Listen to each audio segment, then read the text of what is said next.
This is the Unrationed Podcast. I'm Evan Chasteen. I'm Josh Randa. I'm Tony Albrecht in the Tony, library. yes, Tony is bringing his energy today as if he is an energetic man child in the library. I added the man child because you've said that about your former self and this self that we all could easily fall back into. One of the reasons why we're doing this is because we believe not getting better is not an option. Josh said this earlier, and we're going to get to that after we dive into our wild moments for the week. Josh, what's your wild moment, man? Um, yeah, so I feel like I haven't had a lot of time outside, which is frustrating, but I've been doing a lot of training on the treadmill, partly because, we got three kiddos and it just seems to make more sense as opposed to leaving my family for a long period of time, just with the state of things. And so I was going last night, and I was doing a speed workout, and I would basically like try and I have, what is it, 12 different buttons on this treadmill. It's a nice treadmill, Nordic Track. I highly recommend it. Anyways, I'd, go for a minute, like super fast. I'd put like 10 and then I'd jack it up a little bit. And it was nice to be able to recognize when you're making progress from like a fitness standpoint.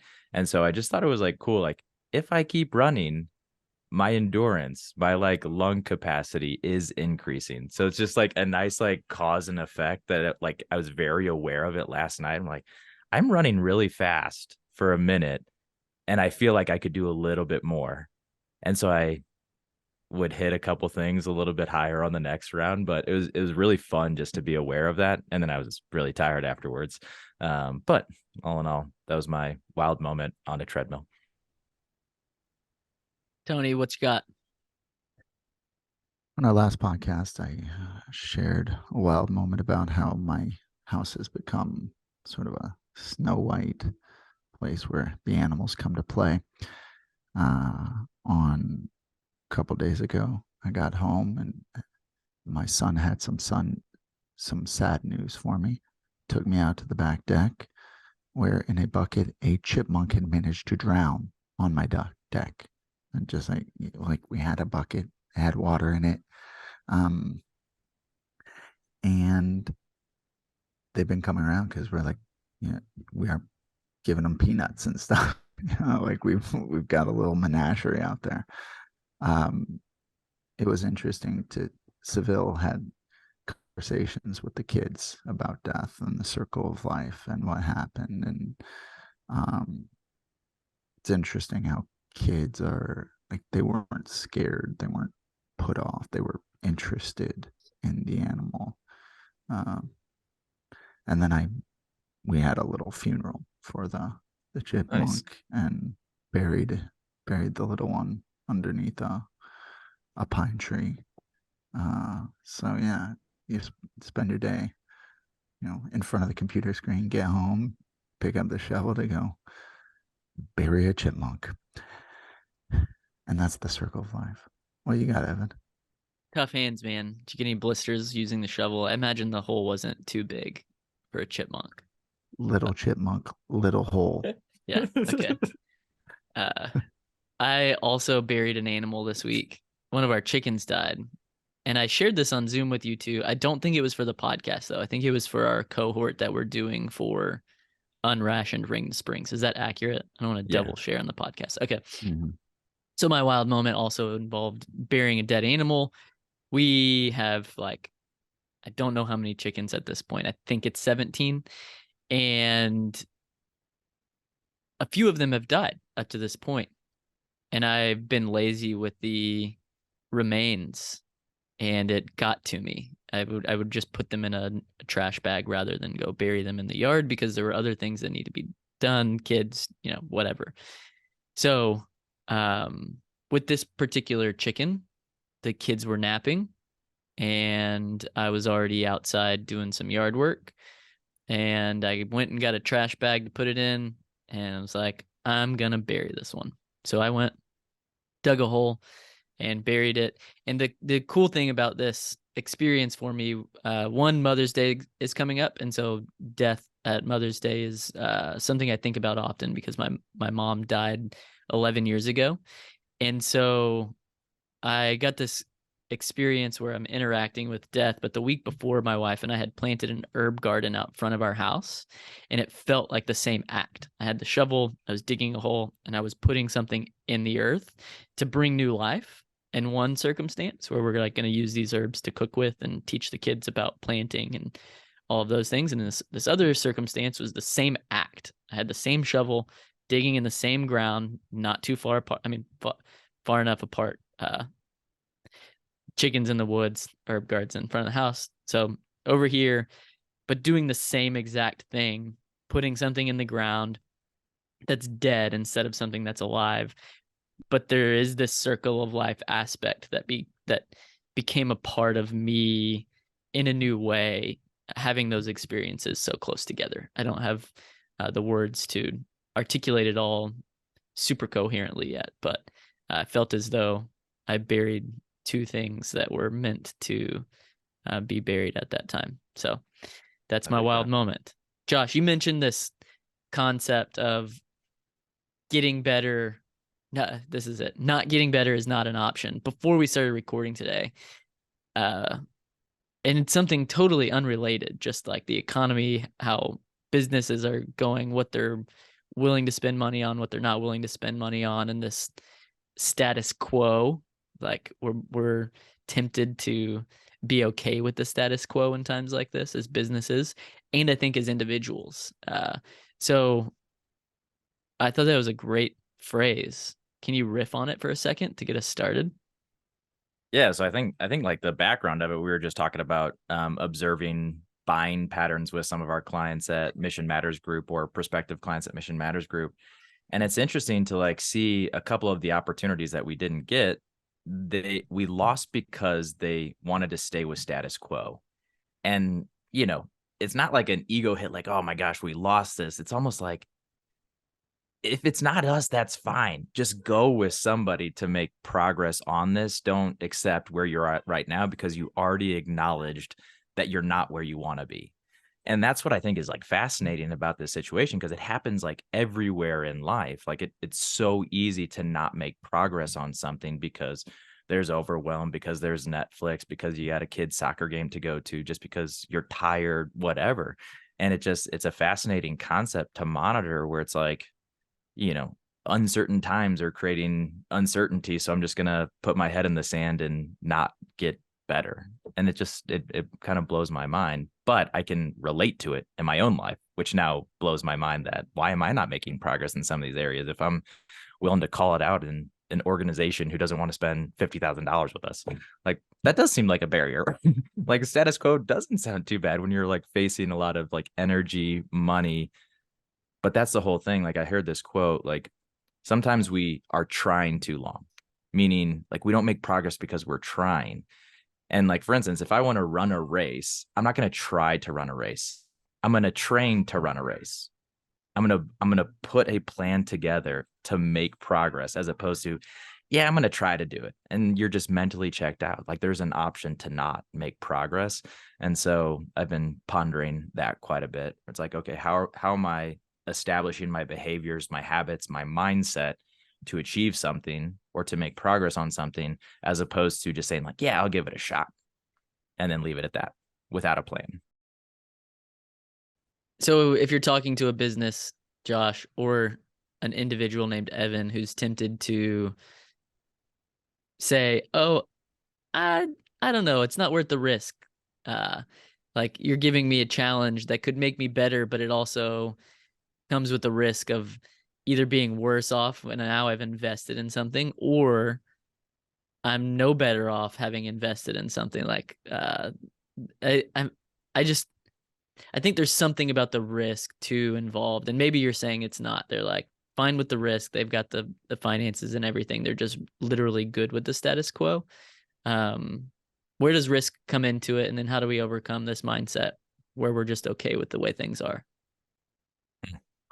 I saw this really cool formula the other day. I went to a conference last week in Denver, and the formula was dissatisfaction times the vision for what it looks like on the other side times your first steps must be greater than the resistance that you're experiencing.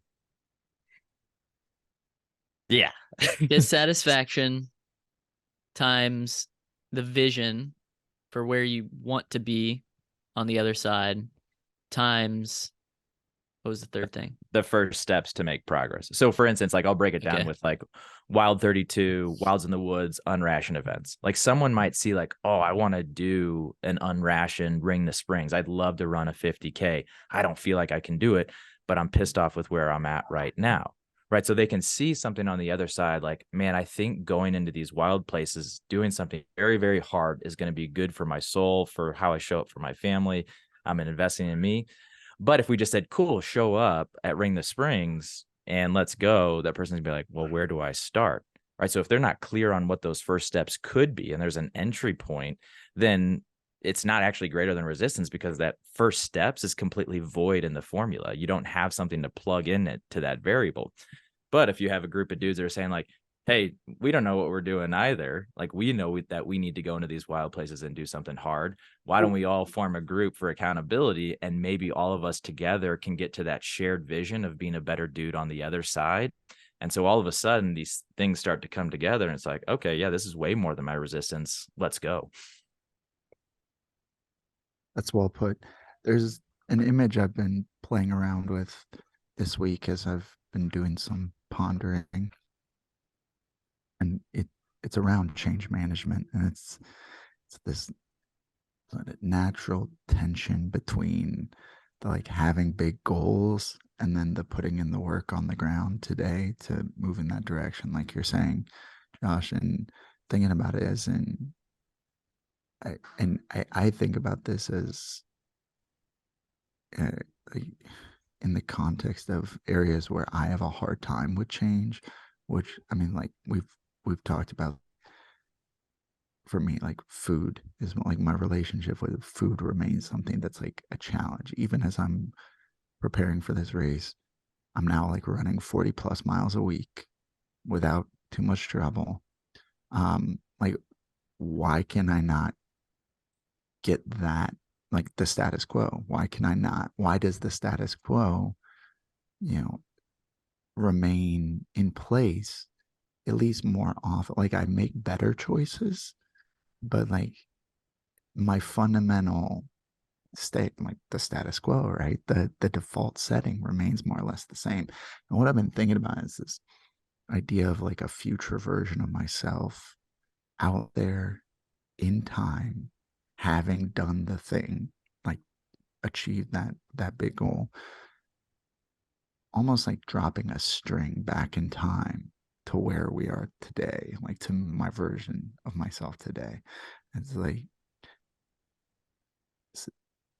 then say, okay, like grab onto the string, and it's like, can that future version sort of like pull me as I sort of pull, take those steps? And with the accountability, adding to the metaphor, having guys like kicking me in the ass to like, keep me moving forward.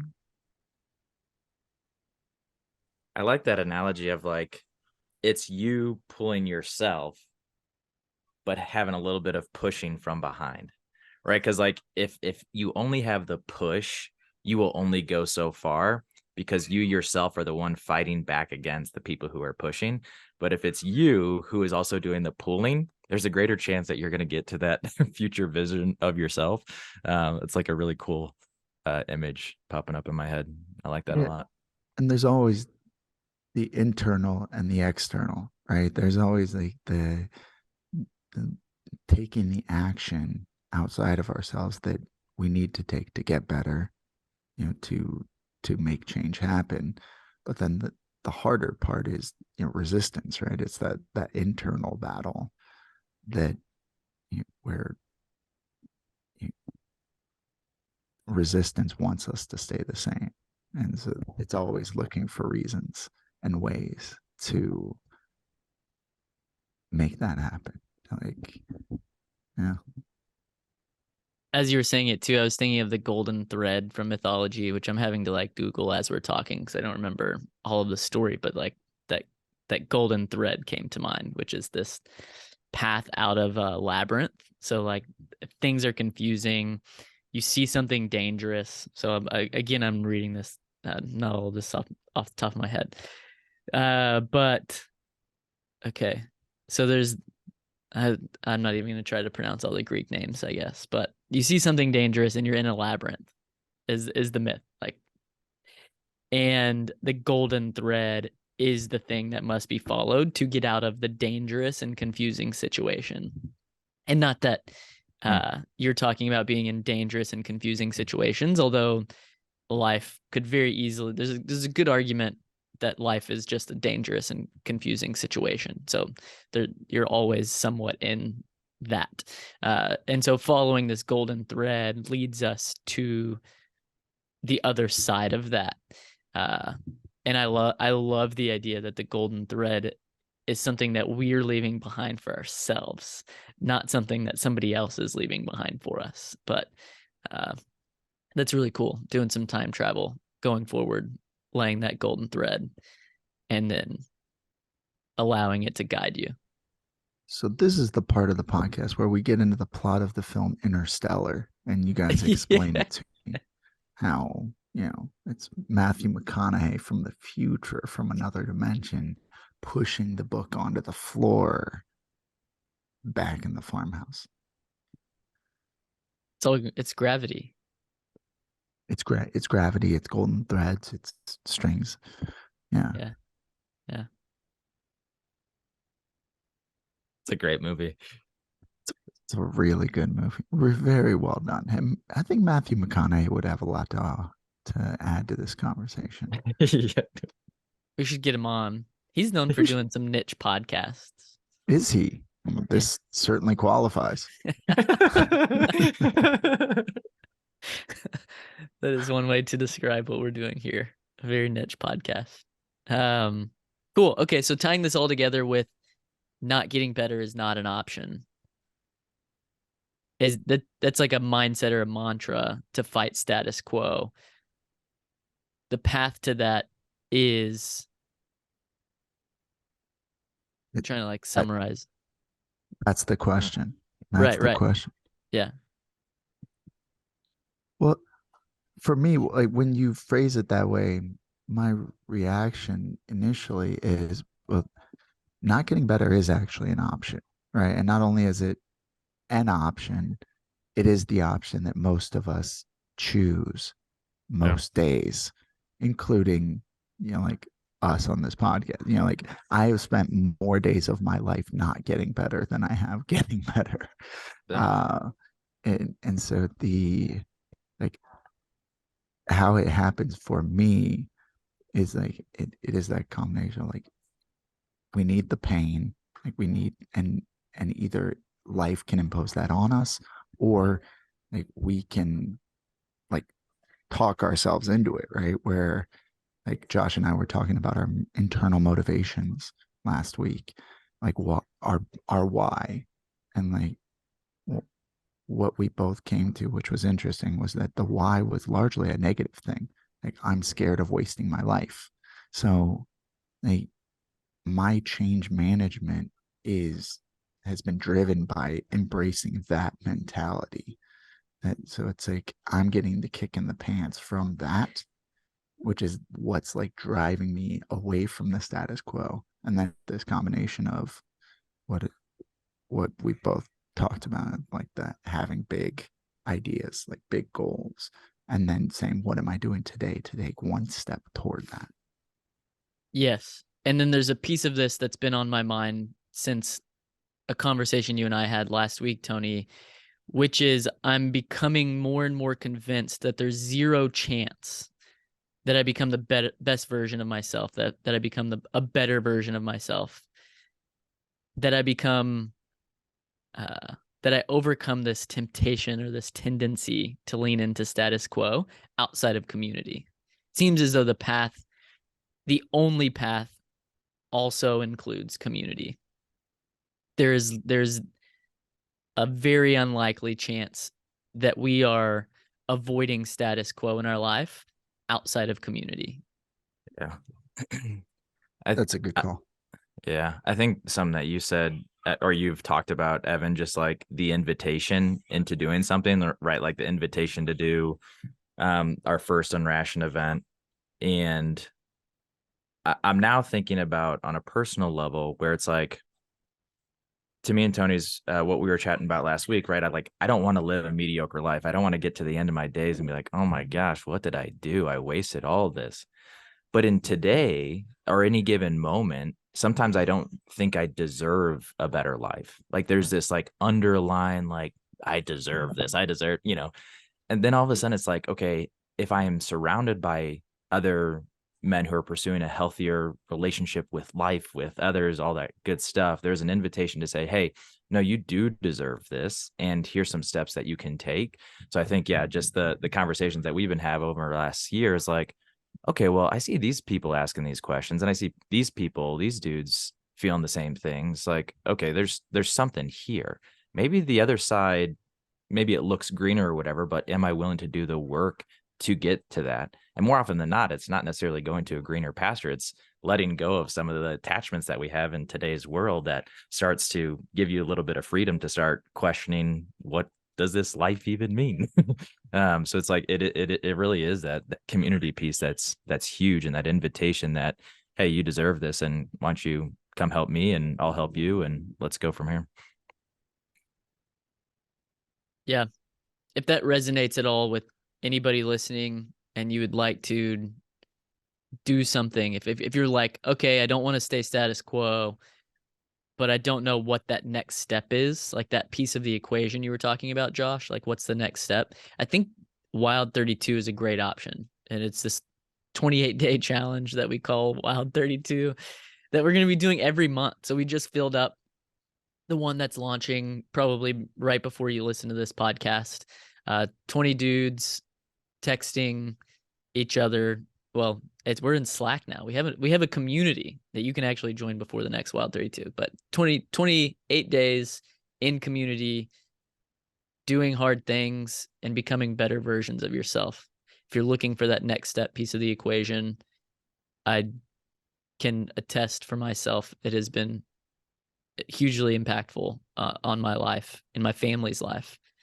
And we would love to invite you to that and give you a next step. So Wild 32, go to wildsandthewoods.com, soon to be unration.com. We got to get that connected and check it out. Oh.